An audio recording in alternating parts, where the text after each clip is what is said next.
بسم اللہ الرحمن الرحیم۔ جل وعلا نے قل هذه سبیلی ادعو الی اللہ علی بصیرہ،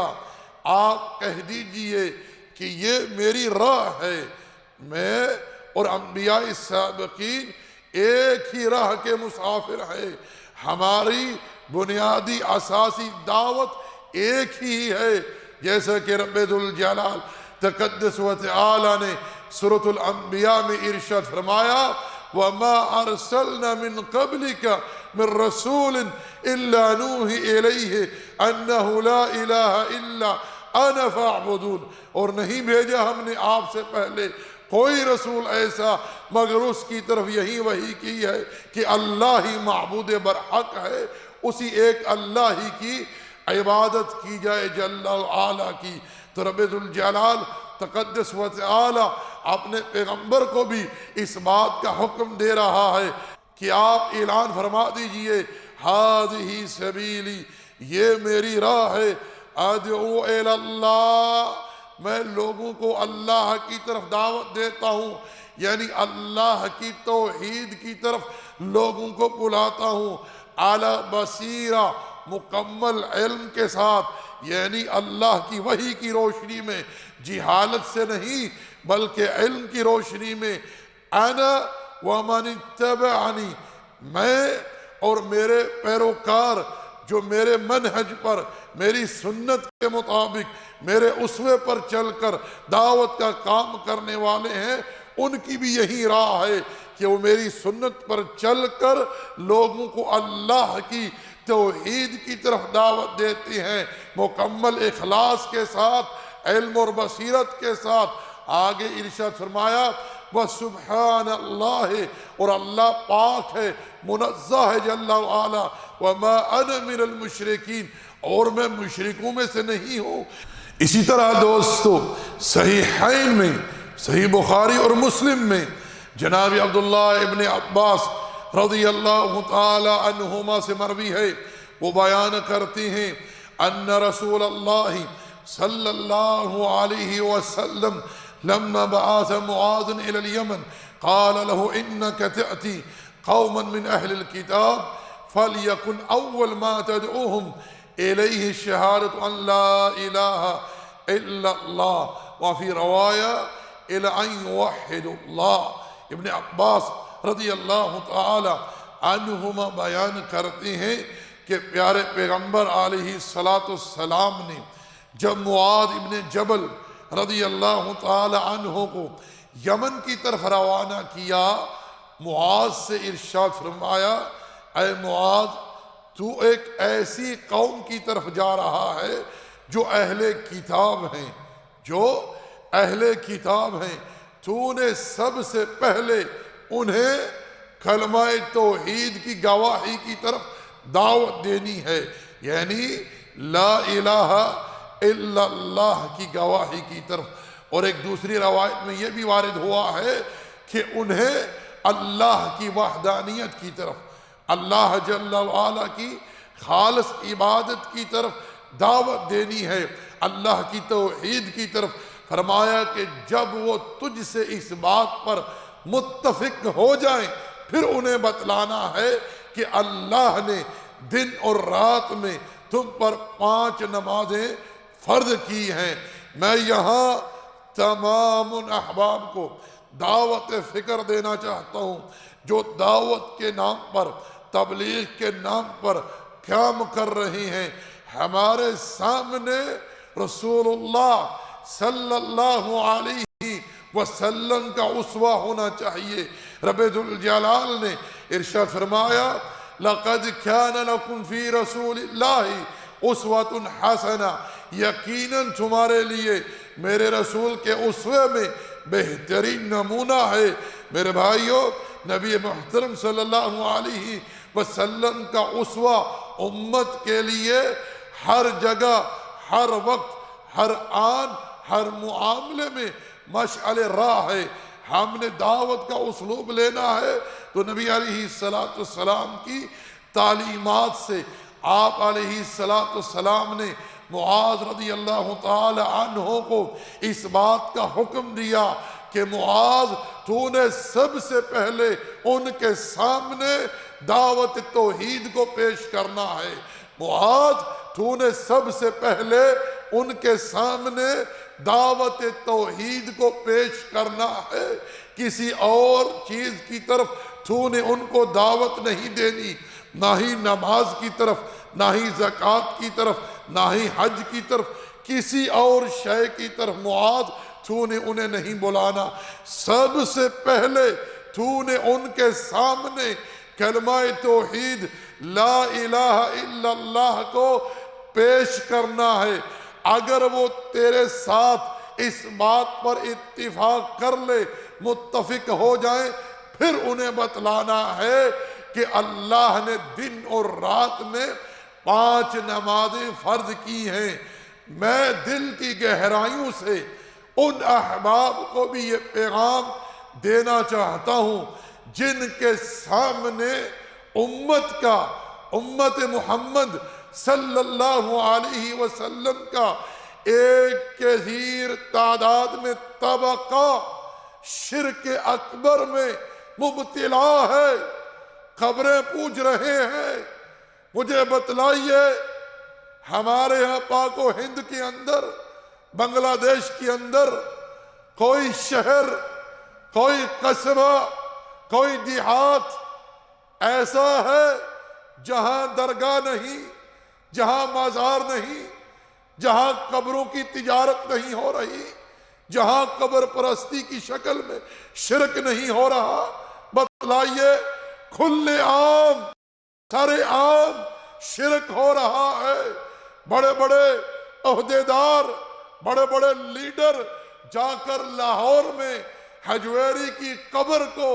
گلاب کے عرق سے غسل دیتے ہیں، وہاں جا کر سجدے کرتے ہیں، قبروں کا طواف ہو رہا ہے، قبروں کے سامنے سجدے ہو رہے ہیں، وہاں نظریں چڑھ رہی ہے، وہاں قوالی ہو رہی ہے، ہر سال وہاں عرس قائم ہو رہے ہیں، خواتین وہاں دھمالیں ڈال رہی ہے۔ اے مسلمانوں،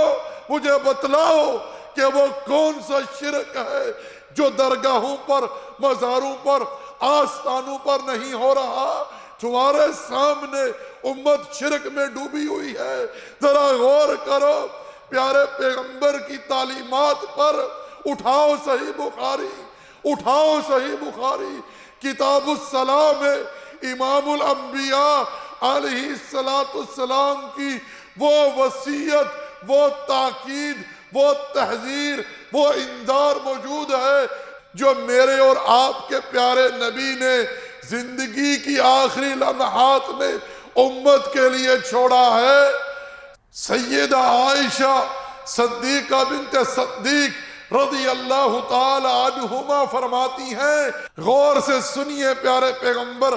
علیہ السلام کی تعلیمات۔ سیدہ عائشہ فرماتی ہیں کہ وہ بیماری، جس بیماری میں پیارے پیغمبر کو شفا نہ ہوئی، اللہ کے رسول اپنی زندگی کی آخری لمحات میں تھے، جس بیماری میں رسول اللہ صلی اللہ علیہ وسلم اپنے رب سے جا ملے، اللہ کے پیغمبر بے چینی کی وجہ سے اپنے چہرے پر کپڑا ڈالتے اور ہٹاتے اور ارشاد فرماتے، لعنت اللہ علی الیہود والنصارى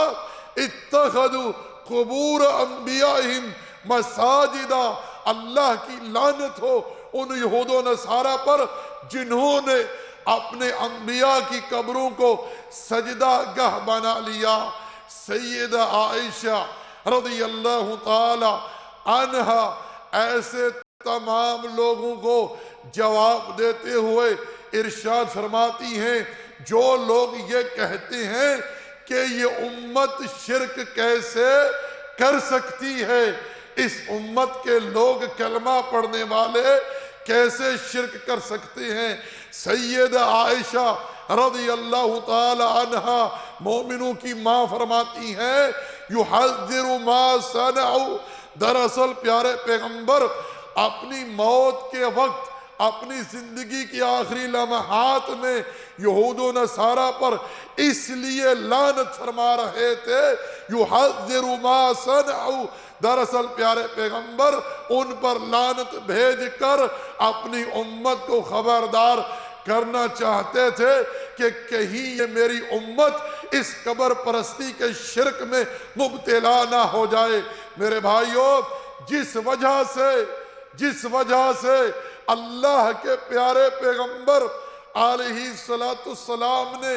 زندگی کی آخری لمحات میں ان یہود و نصارہ پر لعنت کی جنہوں نے انبیاء کی، صالحین کی قبروں کو سجدہ گاہ بنا لیا، جن اعمال کی وجہ سے وہ سارے اعمال، وہ سارے افعال، وہ سارے اعتقادات، وہ سارے نظریات، افکار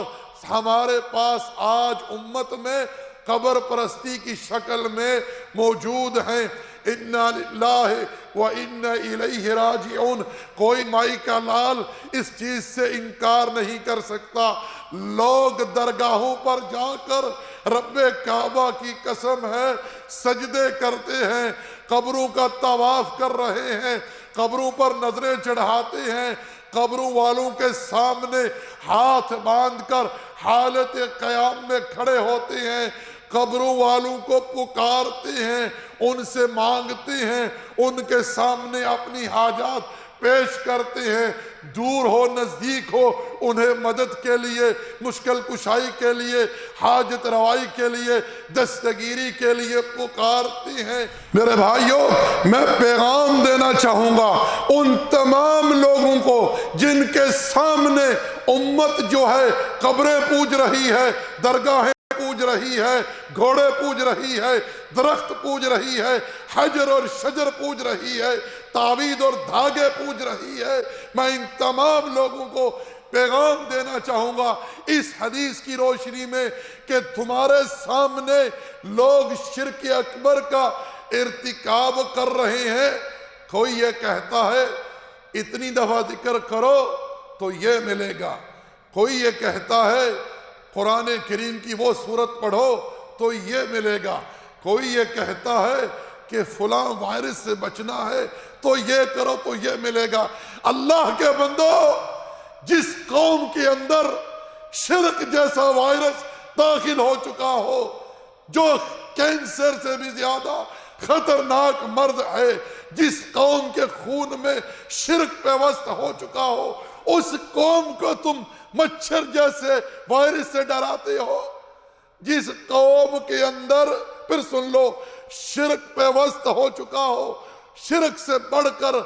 کوئی خطرناک مرض گناہ ہے تو بتلاؤ۔ اللہ کے بندو، شرک کو کوئی معمولی مت سمجھو، اللہ کے لیے، اللہ کی خوشنودی کے لیے ان باتوں کو ٹھنڈے دماغ سے سوچو۔ مجھے اسلوب نہیں آتا تقریر کرنے کا، میں ایک ادنا سا طالب علم ہوں، لیکن بطور گزارش کہہ رہا ہوں، اٹھاؤ رب کے قرآن کو، اٹھاؤ انبیاء علیہم السلام کے اسوے کو۔ میرے بھائیوں، یہ اللہ کی کتاب ہے، یہ اللہ کی کتاب ہے۔ اٹھاؤ سورہ ابراہیم کی دعا پڑھو۔ ابراہیم، وہ ابراہیم جس نے اپنے ہاتھوں سے بتوں کو توڑا، جس ابراہیم نے اپنے ہاتھوں سے بتوں کو توڑا، جس ابراہیم کو بت توڑنے کی وجہ سے آگ میں ڈالا گیا، جس ابراہیم نے اپنے ابا سے کہا ابا شرک چھوڑ دے تو ٹھیک ہے، اگر تو شرک نہیں چھوڑتا تو میں تجھ سے اور تیرے شرک سے رب کی توحید کی خاطر، رب کی محبت میں برات کا اظہار کرتا ہوں۔ وہ ابراہیم جس کے متعلق علیہ السلام رب کی بارگاہ میں دعا کرتے ہیں، التجا کرتے ہیں، وَجُنُوبْنِي وَبَنِيَّ أَن نَعْبُدَ الْأَصْنَامَ۔ اے امت محمد صلی اللہ علیہ وسلم، کسی کا ترجمہ اٹھا کر پڑھ لو۔ ابراہیم کیا کہہ رہے ہیں؟ الہی مجھے بچا لے، مجھے محفوظ رکھ لے بتوں کی پرستش سے۔ کیونکہ ان کی وجہ سے بہت سارے لوگ گمراہ ہو چکے ہیں۔ انبیاء یہ دعائیں کر رہے ہیں۔ پیارے پیغمبر ایک دفعہ تشریف لائے، صحابہ کرام جن کے دلوں کے تقوی کا امتحان عرش والے نے لیا، وہ لوگ دجال کے بارے میں بیٹھے باتیں کر رہے تھے۔ اللہ کے رسول نے فرمایا میں تمہیں دجال کے فتنے سے بھی زیادہ خطرناک بات نہ بتلاؤں؟ صحابہ نے عرض کی اللہ کے رسول بتلائیے۔ آپ نے فرمایا کہ شرک خفی ریاکاری یہ دجال کے فتنے سے بھی زیادہ خطرناک